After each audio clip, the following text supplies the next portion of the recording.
Hey, what's up, everybody? I am Mia Hall, and you are watching Brown Girls Glow Live. That's right. We are live and direct today. I'm coming in from Atlanta, Georgia, and happy Mother's Day. I want to wish all the beautiful moms out there, whether you have a human child, you can be. Um, you can have a godchild. I have a godchild, so I feel like godmothers can be celebrated on today.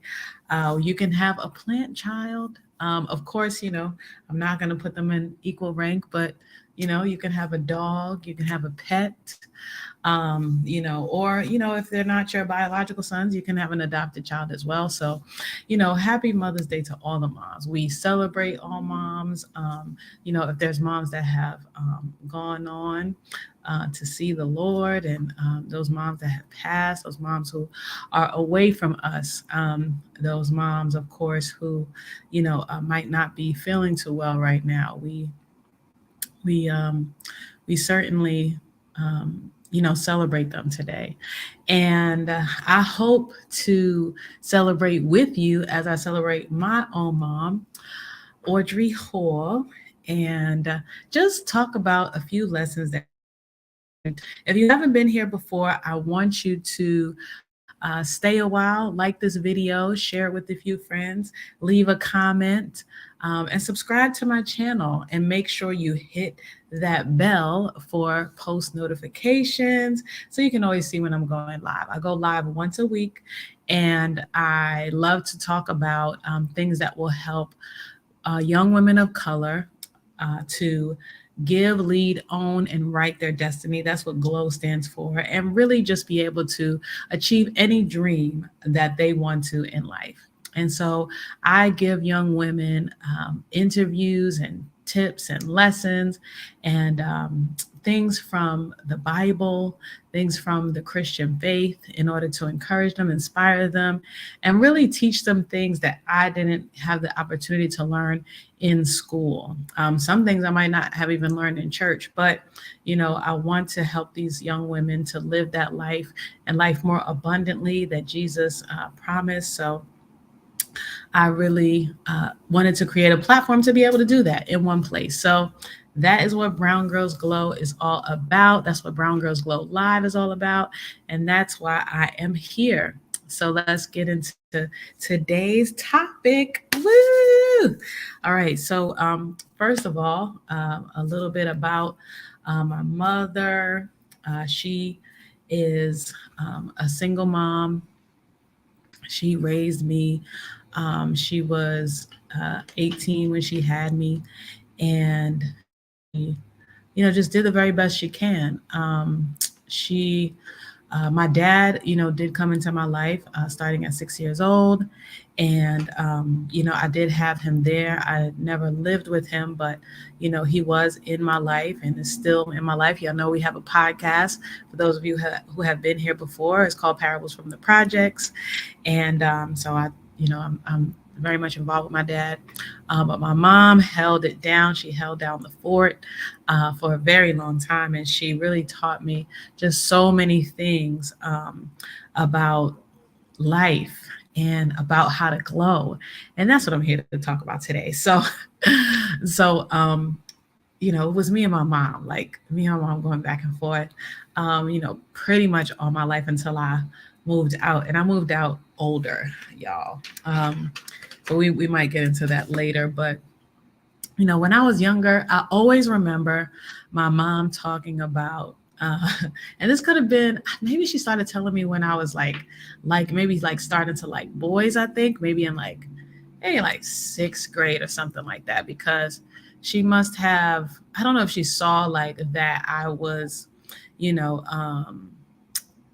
I don't know if maybe I had some insecurities or something like that, and either wasn't studying or doing something. I was always like very studious, and I really got that from her because she always was reading a book. Like my mom, she commuted from East New York, Brooklyn to Manhattan every day to go to work. And if anybody knows, that is a long way if you know Brooklyn. But if you don't, it's a good probably hour train ride. And she actually told me that somebody in her at one of her jobs, said, "Young woman," it was like an older black man. He was like, "Young woman, you should always keep a book in your hand, or you should always be reading," right? So somebody told her that. But also, I think that she could have been inspired as well by my grandmom. My grandma, she had, we lived in the projects, but she had a ton of books. Like, I mean, the living room, I always remember, like, big bookshelves, and just books from floor to ceiling, and just all over the place. So I know that my grandmother, she was an avid reader.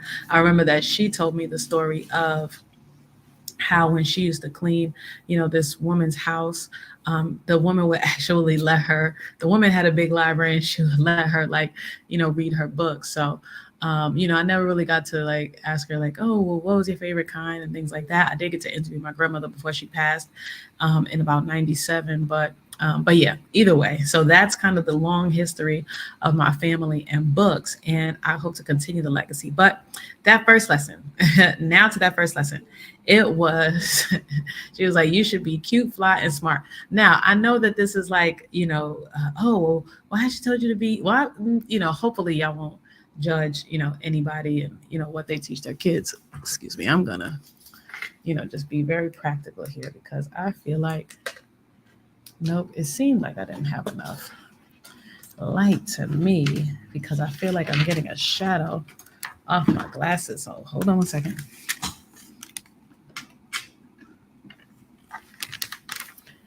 Don't know if that helps. It didn't to me, but hopefully it does.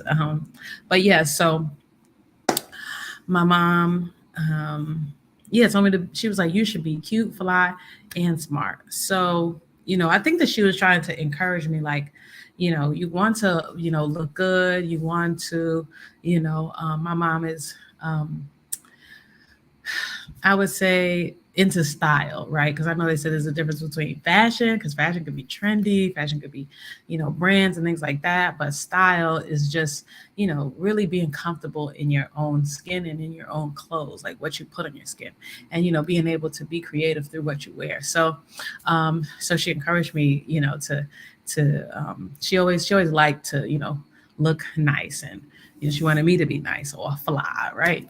Um, but she also encouraged me to be smart. She was like, I just remember her always telling me, like, you want to have it all, like, and make sure that you have something up here. Like, don't just be, cute on the outside, or have it going on the outside, but also focus on your brains. Like, you have to study, you have to, be studious, not only, for school, but for life, right? We know that, and I think that she, taught me that we can learn wherever we go, right? There's very much importance in schools, but just as important as being like street smart. She always taught me, like, how to be street smart, um, and just to be, educated, and always reading, always learning. That's really the thing that she taught me. Always be a lifelong learner. So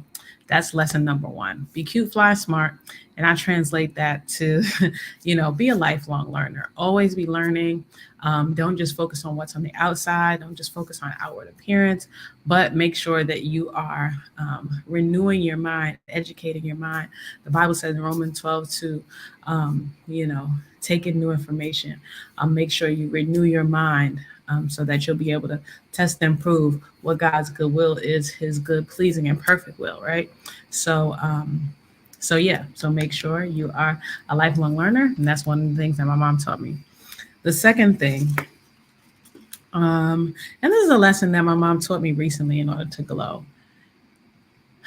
Be wary of people that you have to say something to twice.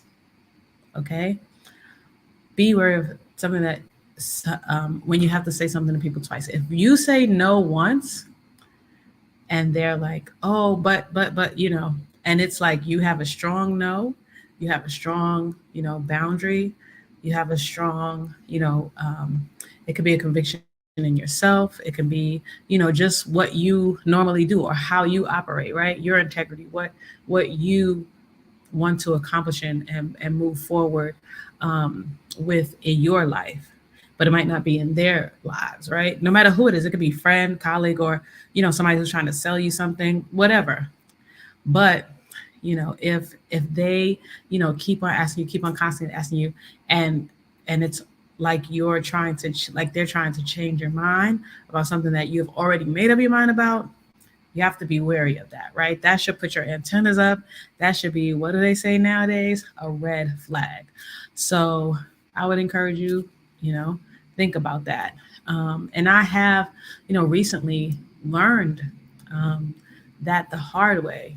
Um, I feel like I wasn't wary, of that. And I learned the hard way that, that's not always good, because if you have your boundaries, you have your conviction, and you keep on letting them down, then what do you have, right?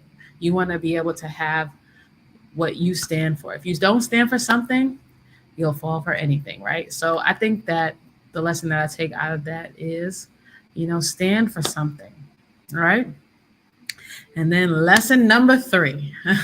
I wish I still had the video of me and my friends when somebody, almost zoed us out of our money to go to see Barack Obama get inaugurated for the second time. So she always told me, if it wasn't for suckers, hustlers wouldn't get paid. So that is also, I mean, I feel like that's along this line of, be wary of somebody you have to tell something to twice. If it wasn't for suckers, hustles wouldn't get paid. So just make sure that that you're being aware. I think that also goes back to the street smart, which translates into you know to having those, I think some people call it soft skills, and just having the ability to be able to know things beyond, have like relational intelligence. I think sometimes it's called. I think it's called emotional intelligence, right? Not only having like knowing two plus two is two, two plus two is four. Wow, but being able to discern and being able to know when someone's trying to hustle you, right? Definitely want to think about that. Think about it and think about it good, right? Because we want to be able to glow. We can't glow if we are out here getting hustled, okay? So that means, if you are, you know, um, whether you are, I'll say it is hard, but saving yourself for marriage, whether you are, even if it's, trying to eat right, if you are trying to, um, you know, to be in bed by a certain time because, you want a healthy and consistent sleep schedule, then stick to your boundaries, stick to what you say, stand for something. So I think that goes along that line. I didn't know, um, that it was going to be so aligned, but maybe somebody needs to hear that tonight. So I leave you with this: honor thy mother and thy father, as the scriptures say, and just know that you are loved, you are appreciated, um, and that your mom knows some good things. Proverbs talks a lot about taking our lessons from our mothers and our fathers. They were here much longer than us, and so hear them out, hear what they have to say, because they often have a lot of wisdom, a lot of knowledge, and a lot of good things to say. So I hope that, I know that some people don't have a relationship with their moms, and there are moms that don't want to speak to their children and things like that. So for those of you in those situations, I'm praying for you, and I you know am not saying to do anything extreme, but those of us who do have a mom that we can talk to and learn from. Of course, you have your own boundaries and lessons that that you're going to stick to that might be different from mom's. Because I'm starting to learn that as I get older. But of course, we can at least hear our moms out, um, regardless of how old we are. We're still their child. So, like I said, I'm sending much love, sending virtual hugs to those who have lost their moms or those moms who have lost, children, whether that's, even before they gave birth, whether it's miscarrying or, just there's some, tough situations with holidays like this. It makes you think of all of the situations. It makes you think of, you know, um, um, giving birth and losing children. And losing parents as well. So my heart is with you. I pray for you. I pray that God's grace is sufficient for you. I know that it is. I'm praying that God would comfort you and bring you memories of good times. I pray that whatever healing you have to go through, that you would go through it um, in the time that is needed, in the time that is necessary, and it won't slow you down from your purpose, and that you will see where it fits into your purpose if you don't see that already. So, like I said, I appreciate you all for coming.